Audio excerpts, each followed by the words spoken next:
क्योंकि बहू झूठ नहीं बोलती। सुधा और राकेश के 3 बेटे थे। शादी के बाद तीनों माँ बाप से दूर रहते और सिर्फ त्योहारों में आते। माँ जी, पिताजी, अगली बार आप लोग हमारे घर आइएगा।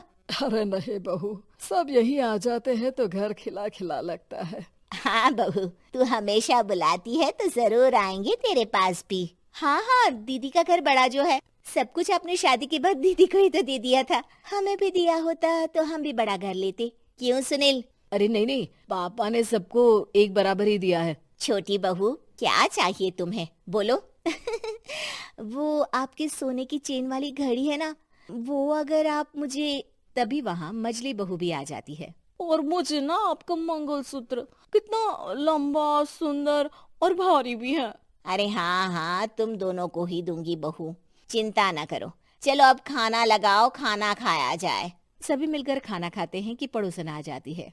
अरे सुधा बहन, थोड़ी चीनी तो देना, घर में शक्कर नहीं है और मेहमान सर पर बैठे हैं। अरे छोटी बहू, चाची को शक्कर तो दे दो।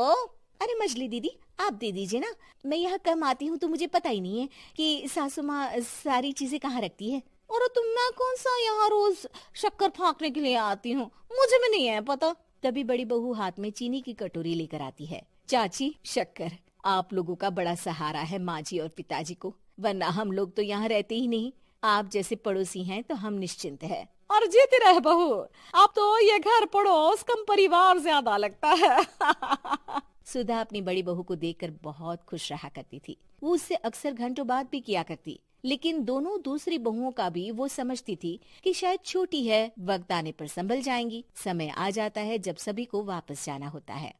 माँ जी, हम लोगों की फ्लाइट पहले है, हमें इजाजत दे। वो सास के गले लगकर चली जाती है। थोड़ी देर बाद छोटी बहू कहती है, माँ जी, मैं ना ये सोफे के कवर और चादरें ले जा रही हूँ, यहाँ तो ऐसी ही पड़ी रहेंगी। हाँ हाँ बहू, ले जा, और कुछ चाहिए तो बोल। और तो चाहिए बहुत कुछ, पर चलिए कोई बात नहीं, अगली बार ले जाऊंगी मैं।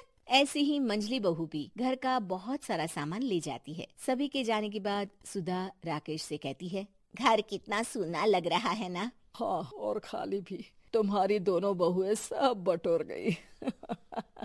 अरे ठीक है ना, हम दोनों ही तो हैं, कितना सामान लगेगा, फिर उन लोगों की नई गृहस्थी, इतना मत सोचा करे। समय बीतता है। ऐसे ही हर साल त्योहारों में सुधा और राकेश के बच्चों की बहू आते और जाते वक्त ढेर सारा सामान पैक कर कर ले जाती। लेकिन कुछ ही सालों में सुधा का देहांत हो जाता है।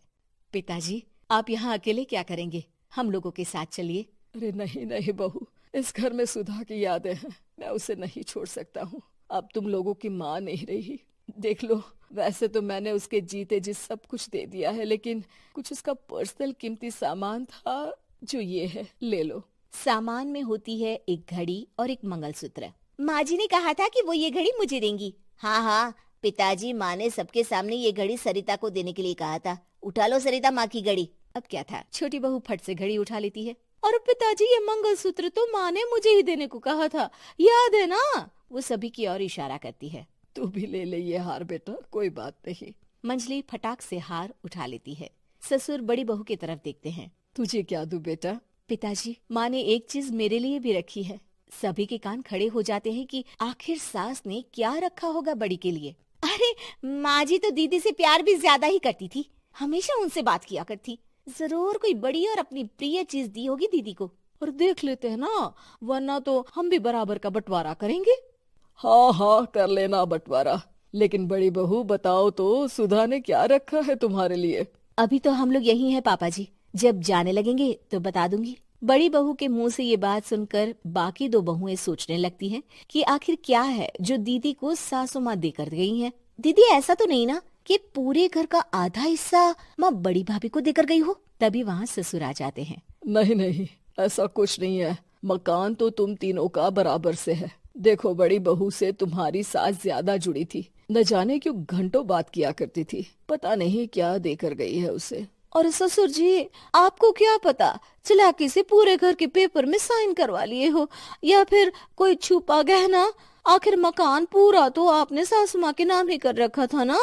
अब घर में ये सस्पेंस बन जाता है कि आखिर बड़ी बहू क्या लेकर जाएगी। फिर वो दिन भी आ जाता है जब बड़ी बहू के जाने का समय हो जाता है।